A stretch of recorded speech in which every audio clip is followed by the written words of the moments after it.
Aloha and welcome to Live at the Legislature. I'm Jill Kuramoto.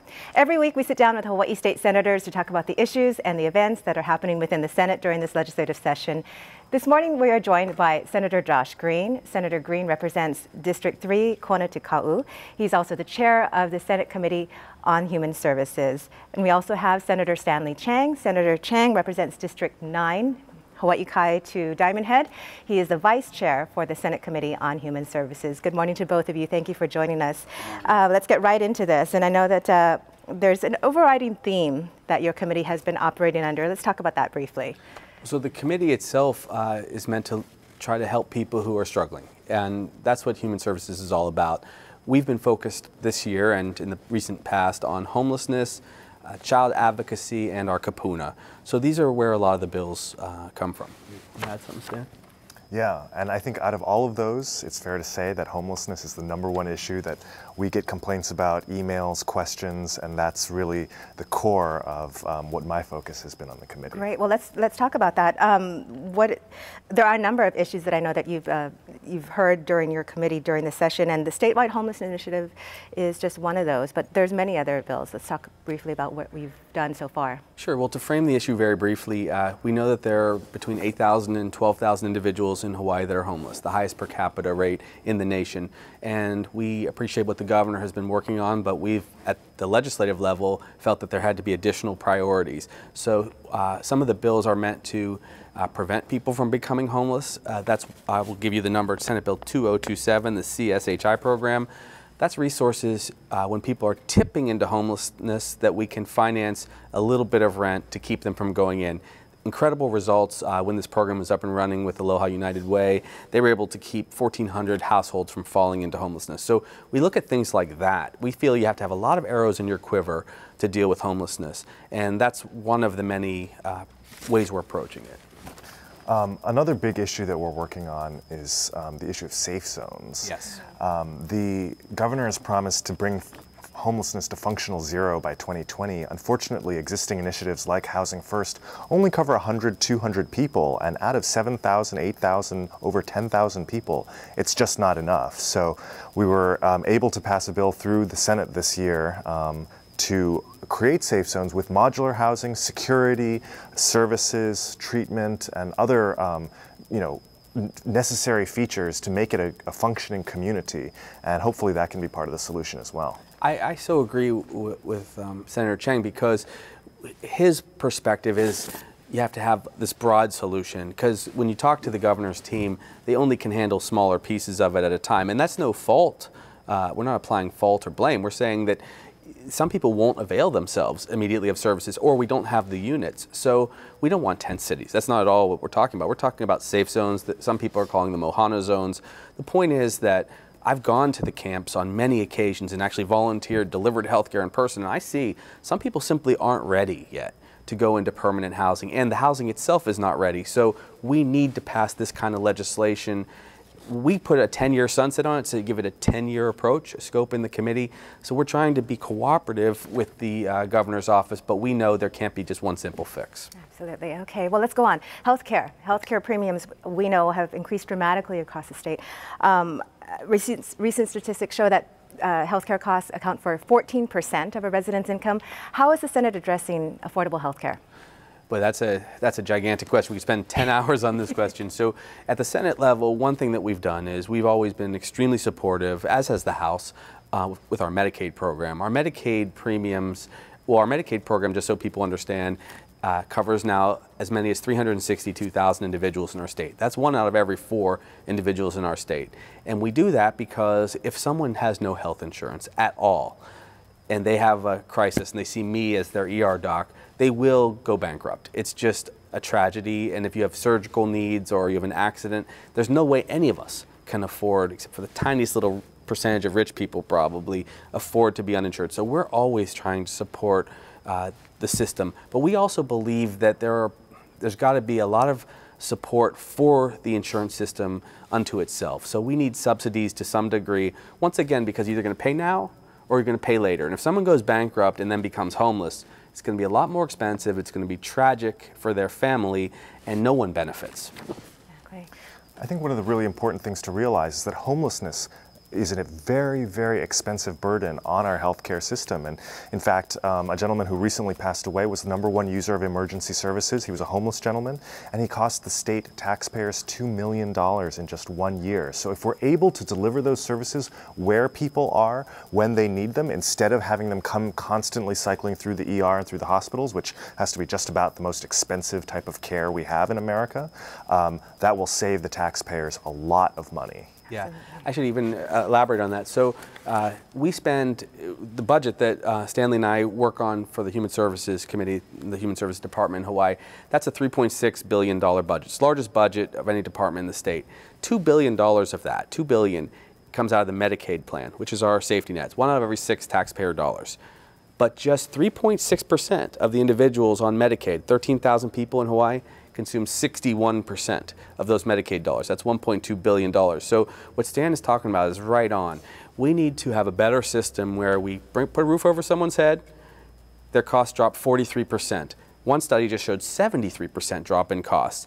All those resources can then be used for building housing, they could be used for pre-K education, they could be used for child protective services, any other services that you can imagine we would be able to afford. Absolutely. So a lot of these issues are intertwined. Yes.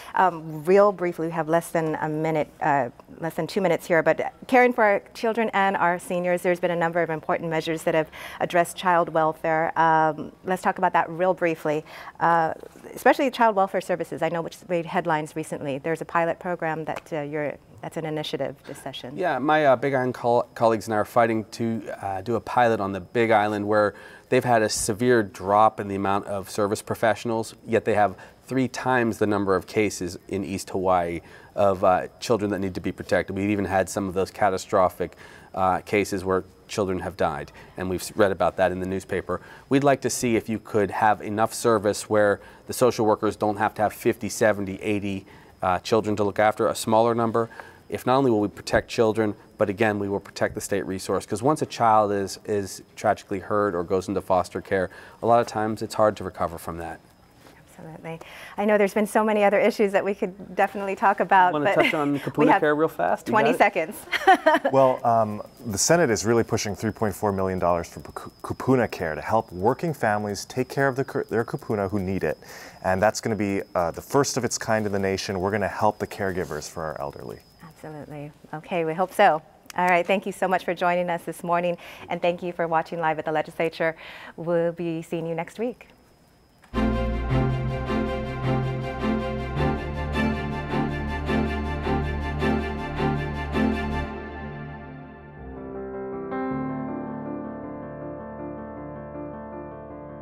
Live at the Legislature is a live half-hour weekly news program that focuses on the issues, legislation, and topics of importance emerging from this year's legislative session. Each week, state senators and representatives provide a variety of perspectives on the issues from both sides of the aisle. Tune in to Live at the Legislature weekly to get exclusive updates on what's happening in Hawaii's legislature.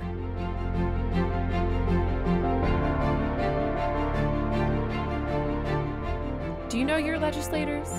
Visit capitol.hawaii.gov and enter your street name to find detailed information about your representatives and senators.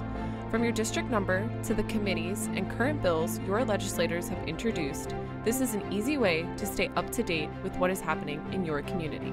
If you're looking for detailed information concerning Hawaii State Senate and House hearings, please visit olelo.org/gov-archives.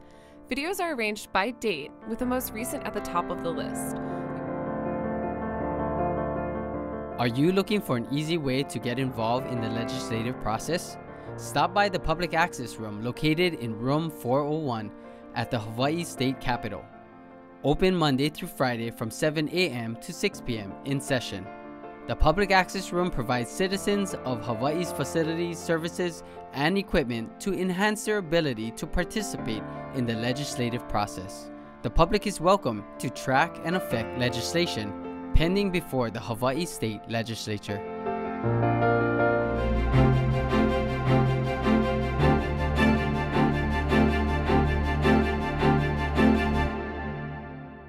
Aloha and welcome to Live at the Legislature. I'm Carolyn Tanaka. Every week we meet with various members of the House of Representatives to talk about issues, topics, and things that are happening here at the state capitol. This week is going to be a busy week for the House of Representatives, as tomorrow they are poised to pass over to the Senate about 130 pieces of legislation. Joining us this morning is Representative Jarrett Keohokalole. He represents the Kaneohe, Kahalu'u, and Waiahole area on the island of Oahu. Welcome, Representative. Good morning. I'm glad to see that you're awake, because apparently I wasn't when we started this program. Ready to go. Ready to go, okay. One of the bills that the House has already taken care of, and last week, was House Bill 2611. It deals with drug addiction. You were one of the introducers, you were the introducer of the bill, and you believe that this bill goes beyond substance abuse treatment. I do. I think that, what we tried to focus on as the House of Representatives at the beginning of the legislative session was working on issues that are top of mind for our constituents, the two primary ones being housing and then homelessness. When it comes to homelessness, I think it's become pretty clear. We're now into the fourth year, I think, that this issue is polling as the top priority in the state of Hawaii, that we need broader systems change. We've already talked about housing for the last couple of years, housing homeless. We've talked about mental health services. We've talked about healthcare. One of the parts of the homeless problem that we really don't talk about is the drug addiction side of it. 80% of the chronic homeless population in Hawaii have some sort of severe substance abuse problem, whether it's alcohol, all the way up to the hard drugs, methamphetamine, heroin. And so until we really start to change our systems to acknowledge that we need to help these folks get off of drugs and address their substance abuse issues, it's really going to be difficult to help those folks get off the street. So this piece of legislation is designed, we've worked with our treatment centers, with our service providers to really just change the system in terms of how we interact with homeless, particularly those who are drug addicted. Writing them tickets for sleeping in closed parks or sleeping on the sidewalk and expecting them to go to jail and get treatment, it just is not working. So we need a new approach. And what is that approach that's outlined in this bill? So, one element is adapting some of the pilot programs that we're already putting forward in the community, having social workers and service providers go out with our first responders, go out with the police, who know in individual communities, who know best what the challenges are with homeless, what type of populations we have, what types of substances a lot of these folks, especially the ones who are real disruptive in our communities, are under, and just trying to begin a dialogue with those folks to see how we can better provide care for them. There are also some long-term systemic changes that we need to make to our healthcare system, just to acknowledge that treatment works and we need to make it a bigger priority. And the fact that we haven't paid attention to that side of this issue for so long is a real big part of the problem. We are not going to fix homelessness by and large in our communities unless we start to address some of the core issues, and one of them is drug addiction. You are a majority policy leader for the House Democratic Caucus. So let's talk about homelessness. Obviously is a priority for the House this year. Housing is also a priority this year. Yes, and so what the approach we've tried to take in this session is to really try and address the housing shortage needs at the middle and the lower end of the income spectrum. It's expensive for everyone in Hawaii, but by and large, the folks at the top are going to be okay. So there's a package of bills that we are going to send out of the House over to the Senate this week. And it addresses a couple of different areas. The first is developer incentives and reform of the way we develop some of these units. One bill we have will address a sort of a loophole in the condominium development system. Right now, developers, when they open up a condominium, can reserve almost up to half of those units for investors to purchase. So we want to open that up. We want local folks who are interested and in the market to be able to purchase right out of the completion of those projects. We also need to change some of our systems when it comes to housing development to incentivize more rental housing. On the lower end of the spectrum, we are going to pass out a rental assistance bill, which helps the other end of the homeless population, the folks who are right on the bubble, who due to some unforeseen or unfortunate incident, can't make rent and end up on the street. That is a significant part of the homeless population.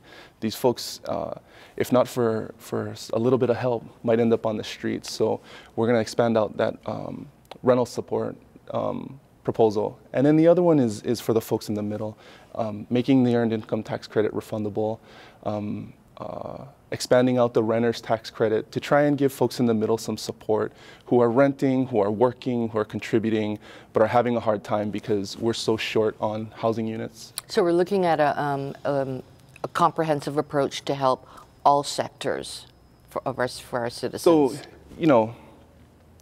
yes and no. The middle and the lower end of the income spectrum are really the folks that we see are having a real hard time in this housing market. So we want to incentivize developers to build for them and to make those units available as soon as we can. We want to help those folks stay where they're at if they are in stable living situations and deal with the cost of living. And we want to help keep the folks who are right on the bubble from falling into homelessness, because it's so much easier, and as a public policy, from that perspective, it's a lot cheaper to just help folks who have unforeseen emergencies that put them at risk of going into homelessness, as opposed to having to, they go out on the street. It's very disruptive to families and children, and then having to help them get back in.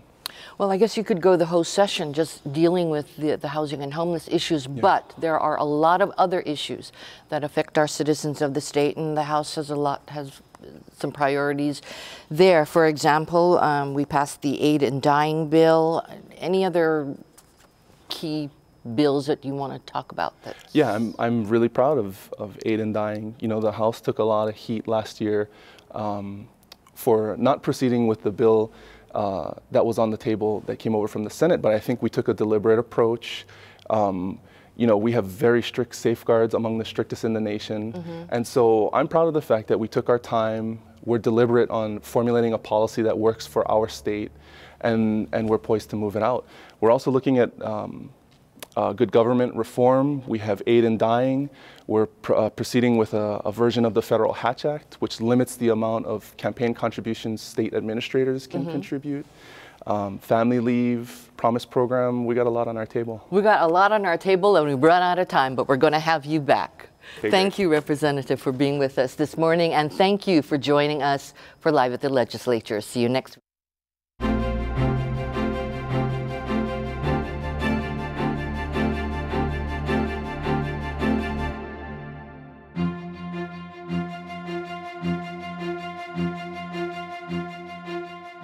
Live at the Legislature is a live half-hour weekly news program that focuses on the issues, legislation, and topics of importance emerging from this year's legislative session. Each week, state senators and representatives provide a variety of perspectives on the issues from both sides of the aisle. Tune in to Live at the Legislature Weekly to get exclusive updates on what's happening in Hawaii's legislature.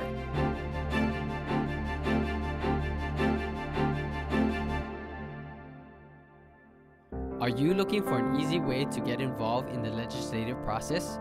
Stop by the Public Access Room located in Room 401 at the Hawaii State Capitol.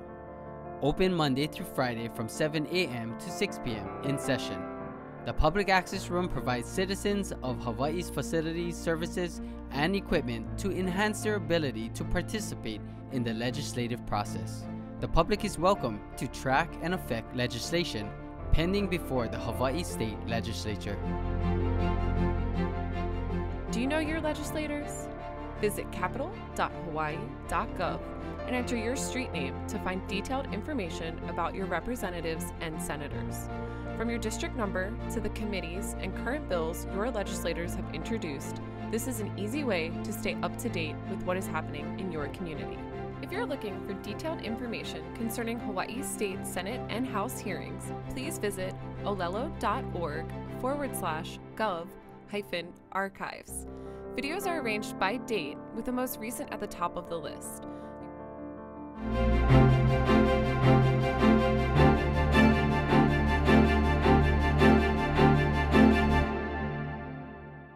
Good morning, America. Crystal Kanapang here, back with you live at the legislature here at the beautiful Hawaii State Capitol. With me this morning is House Minority Leader and District 43 Representative Andrea Tupola. Hello, good morning. How are you? I'm great. It's been a rough, long week, but you have it rough on your end, I'm sure. So this past week, HB 2739, the assisted suicide bill, a lot of people are talking about it. It passed through the first committee, the hearing. You and Representative McDermott were the only nay votes. Why did you vote no? You know, definitely as people tout that there's safeguards, we got to double check and read through everything with a fine-tooth comb, because anytime we're proposing something that has to do with death, we have to be very careful and we should proceed with caution. First off, the age, making sure that it's actually 21 and over. As you know, in this state, you can't even smoke and drink until you're 21, but this act is going to apply as young as the age of 18 years old. Secondly, it listed patient down as anyone who leases and owns property in Hawaii. Do you know people who lease and own property who are not Hawaii residents? Because the bill is saying that you can determine residency using that requirement. Also, for providers, it doesn't make sure that they also are providers in the state of Hawaii with a license here, as well as making sure that there is a clause suggested by the Attorney General to make sure that if they do not feel comfortable offering that as a solution, that they are not forced to do it. Lastly, the enforcement. When we talk about opioid crisis and abuse, one of the biggest reasons is not having budget or funds to enforce compliance. My question was, there is no penalty when you don't return this medication after determining that you don't want to use it. So if there's no penalty, no fine, then who's going to make sure that potentially lethal medication is not floating around in our communities and getting to the hands of the wrong people? And who in the pharmacy is going to recollect this medication? Currently in the state of Hawaii, we do not have a process to come back and bring back medication that you do not want to use. So how are we going to enforce compliance and ensure that there's not malpractice? Because remember, medical aid in dying is touting itself as one, only self-administered. So everything in the bill has to be only administered by that person, not by others. Secondly, that person is in full control of all the decisions being made, not other people, because that could lead to elder abuse. And so one of the guards in the bill was supposedly making sure that there's a mandatory psychiatric evaluation. That's important. But one of the people who can provide that evaluation is a clinical social worker, which is not in the Oregon bill, not in the California bill. So making sure that only a psychiatrist or a psychologist is determining the fitness and capability of somebody applying this act is very important. So why is it that you, I noticed at the hearing, you were trying to compare your notes because you had recommendations. Right. And then the amendments were just read out loud instead of you having the amendments printed in front of you. Was that a big concern for you that you weren't able to see it physically on the paper in front of you? Yeah, you know, as a representative, we are held accountable for the decisions that we make. And so if I can't determine what I'm voting on, if I can't read it and see how all the intricacies of the new amendments will now be working in harmony one with another, how can I turn to my community and say either I voted yes or no when I don't know how all of that worked together? And so, yes, it was a big deal for me to make sure that I actually read through it. And as you know, as many people in my community know, I read through everything. You know, this is a job that I feel like I work for the community, I work for the people, and even people who are for this bill. Some of the other Democrats came up to me and said, this is a disservice to the community to not even have a copy placed in front of you guys before you had to vote. And so if it was this bill, If it was another bill, if it was a different bill, it doesn't matter. We should always be able to read what we're voting on and be able to justify our decisions. If this is such a sensitive topic, bill, it's regarding lives, why is it rushed through so quickly? You know, I wish we could have had this hearing earlier instead of the very last day at the last hour, because I know, there's a reason why it came at that moment, but if we had had the time to think through it, vet it out, I realize that this is where my line is, this is where somebody else's line is. We're working in the gray area. I'm giving very good suggestions that people who are for this bill are like, that's a very good point, Andrea, we should put that in. I'm putting that forward so that in the event that we are touting that this is the safest bill, that we've actually looked through and made sure that we did the best we could for our keiki, for our kupuna, for our communities, because we will be held accountable for our decisions, and I want to make sure that I'm making the right one. So if the patient dies from these suicide pills, we can call them, what would be on their death certificate? Would it be the suicide pills, or would it be their terminal illness? So the first version of the bill had the terminal illness listed with the lethal medication that was taken to end one's life. Now, the reason why it was there is because last year I did question the Attorney General, and I said, if the death certificate listed the terminal disease instead of the actual cause of death, would that make the certificate fraudulent? And the Attorney General said yes. And so in order for us to have accurate, vital, and birth and death records, we need to make sure to be as accurate as possible so that if there's malpractice, that it can be looked into. Okay, so what is the next step for this bill? Well, definitely tomorrow we're voting on third reading, so everybody can give their suggestions, comments, amendments at that time, and then it passes over into the Senate, say it has enough votes to go, and then at that point the Senate determines, the scheduling of the hearings and then their votes and discussion on the bill. Okay, moving on, next subject.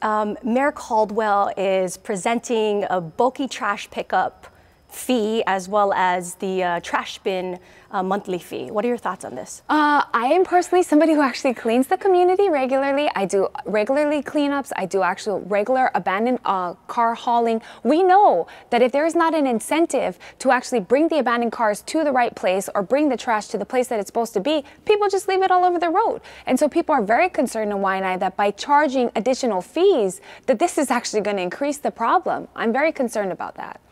Okay, you have a lot of events that you do. You're involved in the community a lot. You have a town hall meeting coming up, and you call it the 411 on goat management. What is that all about? So DLNR came out. They basically said they want to protect the watershed. They said in order to do that, we need to eradicate all the goats, shoot them up in a helicopter, come across Waianae Kai, Makaha, and make sure that these goats are not eating up all the vegetation. So that's the gist of the town hall is, are we talking about water management, watershed management, or goat eradication? And how can we work better together as a state and the Waianae Hunting Association? You got your hands in everything. You're definitely helping out your community. We appreciate that. You have a young women's prom event that is coming up that helps a lot of the teenage girls. What made you start this? What was your motivation? I definitely wanted to be proactive. We talk about teenage pregnancy, we talk about unhealthy relationships, we talk about domestic violence. So I wanted to do an event that could actually proactively address this issue. We invite the Hawaii Domestic Action Violence Center to come out. We give out free prom dresses, shoes, makeup tips, and you can bring anybody you want for free, 5 to 8 p.m., March 24th, the Kroc Center. Awesome. Okay, well, that's all for us. There's so much going on. If you guys want to know more details, you can follow Rep. Tupola on her Facebook page, Rep. Tupola, Facebook. That's it for now. I am Crystal Lakana Pang with House Minority Leader and District 43 Representative Andrea Tupola. We'll see you next time on Live at the Ledge. Aloha. Aloha.